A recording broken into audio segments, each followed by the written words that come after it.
Le Journal de la Ville, le premier magazine de l'information provinciale.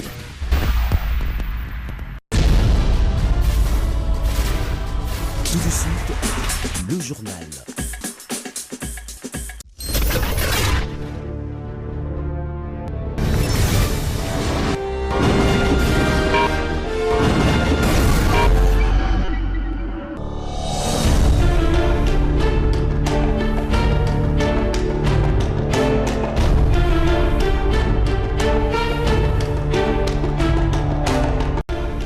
Merci de faire confiance au Journal de la Ville, mesdames et messieurs. Voici le sommaire. Le président de la République, Félix Antoine Tshisekedi, a reçu ce jeudi 29 janvier à la Cité de l'Union africaine la délégation du panel des facilitateurs dans une tournée pour écouter les uns et les autres et voir ce qui peut être fait pour le bien-être de la population qui n'a que beaucoup souffert plusieurs décennies. C'est tout pour les sommaires, mesdames et messieurs. Encore une fois, bienvenue dans ce journal. Le Journal de la Ville, le premier magazine de l'information provinciale.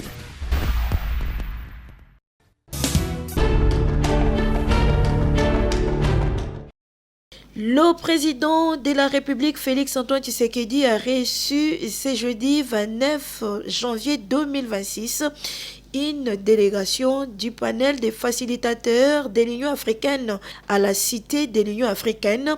Les discussions ont porté sur les initiatives diplomatiques visant à promouvoir la paix en République démocratique du Congo et dans la région des Grands Lacs. Nous sommes dans une tournée, nous allons écouter les uns et les autres et voir ce qui peut être fait pour le bien-être de cette population qui n'a que beaucoup souffert plusieurs décennies. On oublie que derrière tout ça, il y a des souffrances humaines qu'il faudrait arrêter à souligner. Saleh Ork Zewde. Le chef de l'État a salué les efforts des facilitateurs et a réaffirmé son engagement en faveur d'une paix durable et verifiable dans l'est du pays, ainsi que du renforcement de la stabilité régionale dans le respect des engagements pris par les différentes parties.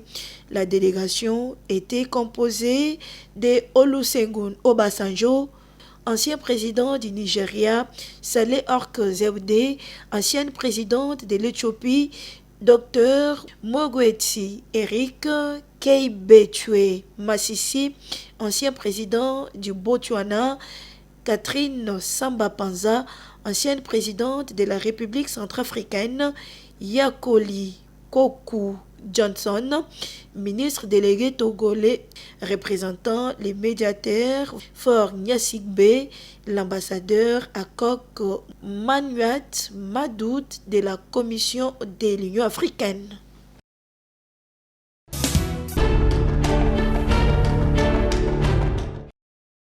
La paye des agents et fonctionnaires de l'État pour le mois de janvier est déjà effective en République démocratique du Congo, a rassuré le comité de suivi de la paye, précisant que le processus s'effectue de manière progressive.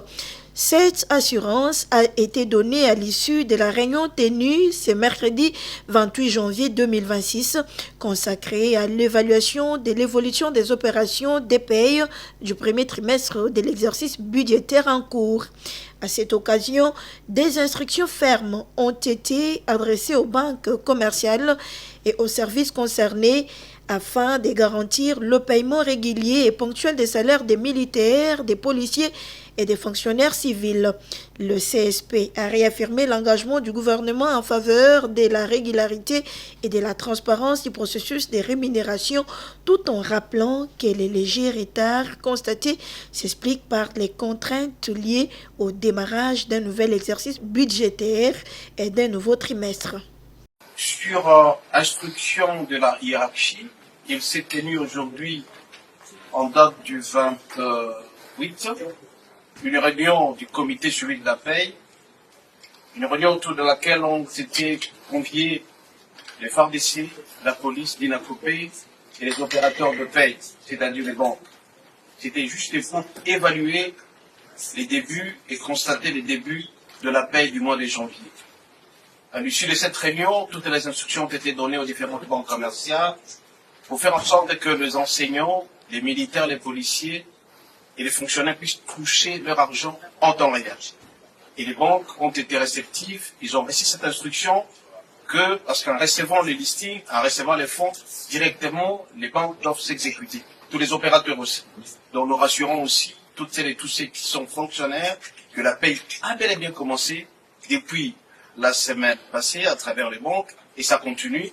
Sûr et certain que tout le monde touchera son salaire d'ici là. Donc les banques ont été obligées de prendre toutes les mesures possibles, que ce soit parce qu'ils ont les listings, ils ont les fonds et aussi en sorte pour exécuter cette paye-là. Donc je dois rassurer ici la population sur l'instruction du gouvernement que la paye est déjà effective.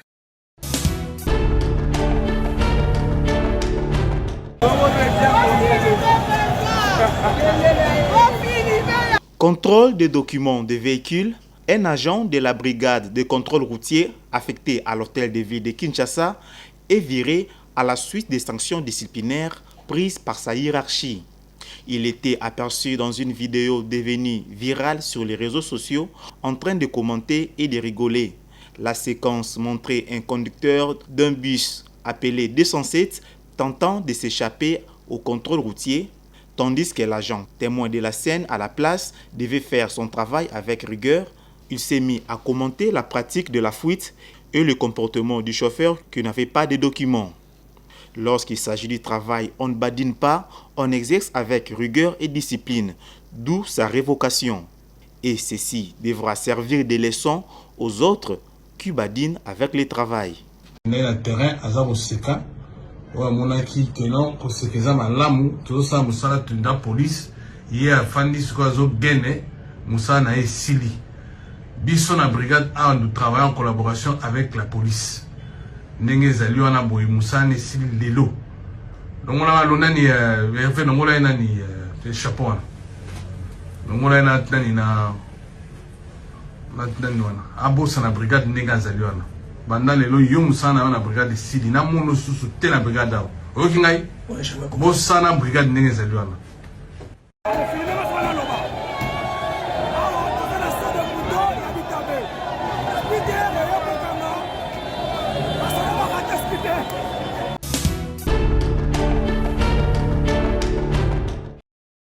Dieson Kitenge, âgé de 15 ans, élève en 4e des humanités au collège Ange Raphaël, poignardé par l'un de ses camarades de classe et succombé sur les champs. Le président national de l'association des parents d'élèves et d'étudiants de la République démocratique du Congo, David Steve Diaté-Zouampongi, de cœur avec la famille de l'élève victime, condamne ces drames qui viennent une fois de plus attrister les parents et les élèves. Le contrôle à l'entrée des classes s'avère indispensable, conseille le président de l'ANAPECO qui insiste également sur le respect de la législation scolaire. Nous devons contrôler les sacs des enfants. On doit savoir qu'est-ce que l'enfant transporte avec lui pour aller à l'école. On ne peut pas laisser entrer n'importe quoi à l'école et dans les salles de classe.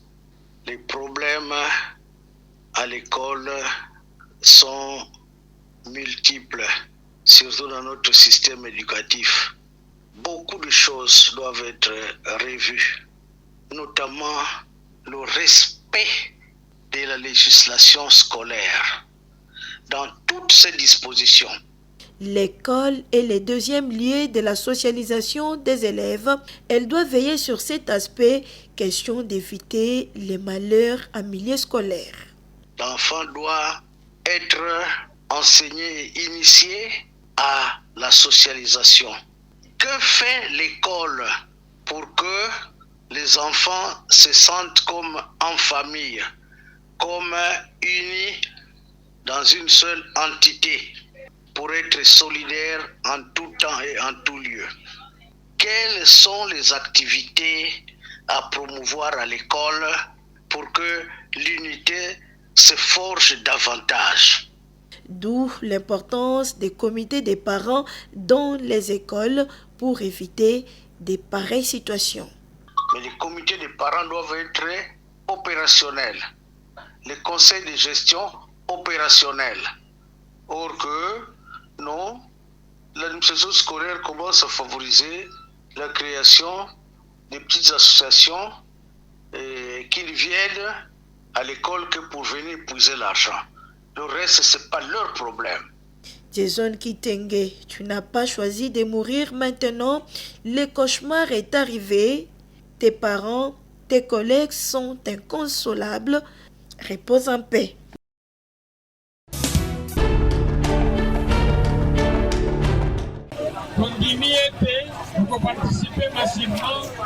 La campagne de sensibilisation à l'éducation civique, électorale et cohésion sociale en milieu public dans la ville-province de Kinshasa sous la supervision de la commission diocésaine justice et paix se poursuit après l'étape de la Moamba et Tchangou. C'est jeudi 29 janvier 2026. Build Peace and Development, BPD, était à la Lukunga et Funa pour sensibiliser les femmes et les jeunes à se réveiller du sommeil, prendre conscience de leurs droits et devoirs et devenir des acteurs du changement. Moïse Kitete Manala, président de l'ONG Build Peace and Development.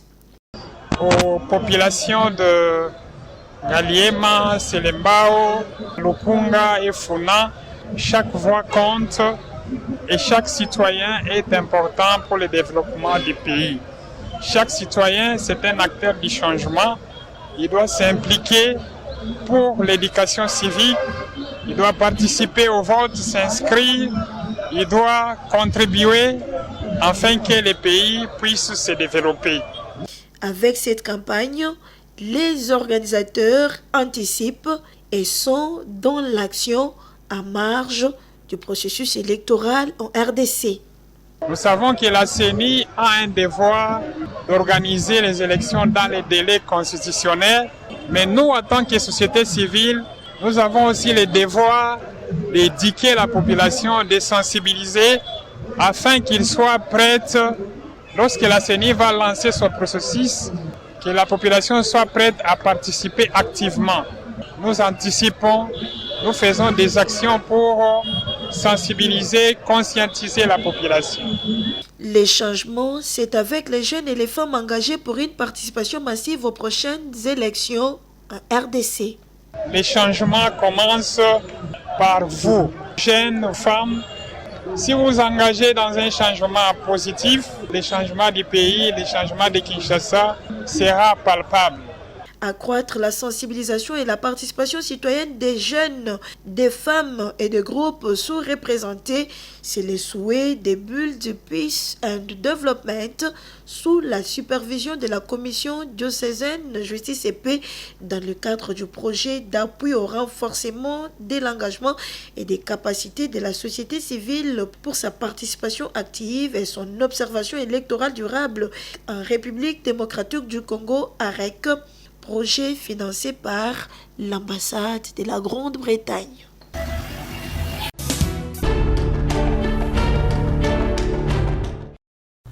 Les bureaux de l'Assemblée provinciale du Congo central a autorisé le procureur général près la Cour de cassation à engager des poursuites judiciaires contre le gouverneur de cette province du sud-ouest de la République démocratique du Congo, Grace Bilolo, pour des faits présumés de détournement des deniers publics.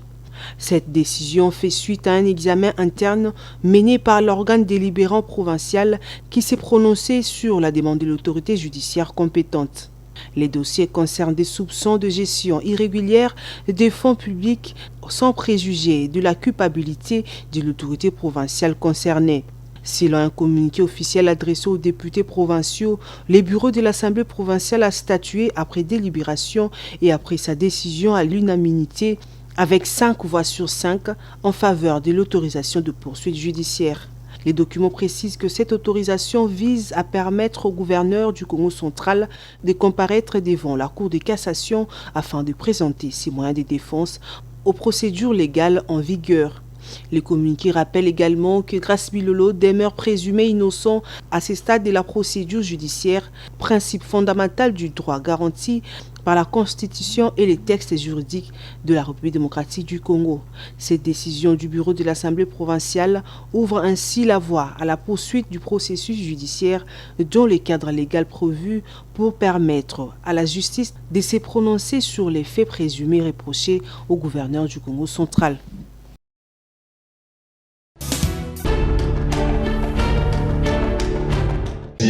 Au compte de la ville au plus tard le 10e jour du mois qui suit, celui auquel se rapporte le paiement du loyer.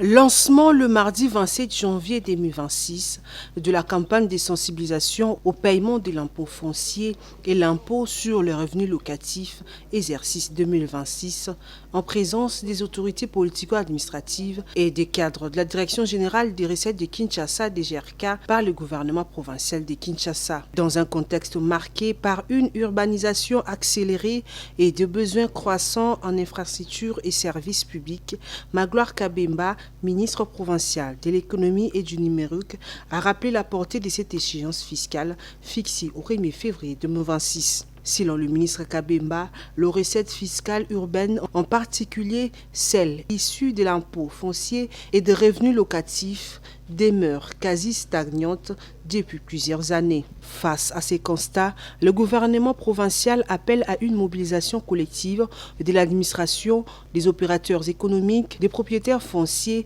et de l'ensemble des Kinois.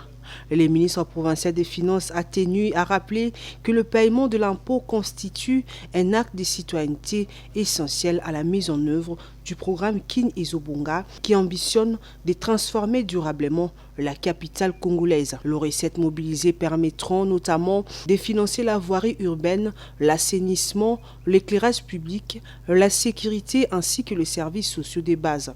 À ces sujets, Magloire Kabemba a annoncé des discussions avancées avec des firmes internationales spécialisées dans la gestion des déchets, dont Averda, en vue du déploiement imminent d'un système moderne de collecte et de traitement des ordures ménagères à Kinshasa. Afin de lever les obstacles liés aux longues files d'attente et à l'insuffisance de la couverture bancaire, le gouvernement provincial a mis en place des mécanismes de paiement sécurisés en partenariat avec les banques commerciales et les opérateurs de monnaie électronique. Les contribuables peuvent ainsi s'acquitter de leurs obligations fiscales auprès des centres communaux de la DGRK ou via des solutions numériques et des mobile money. Le ministre a invité chaque Kinoise et Kinois à s'approprier cette campagne, soulignant que la transformation de Kinshasa passe avant tout par une fiscalité équitable, transparente et responsable. Le ministre a invité chaque Kinoise et Kinois à s'approprier cette campagne.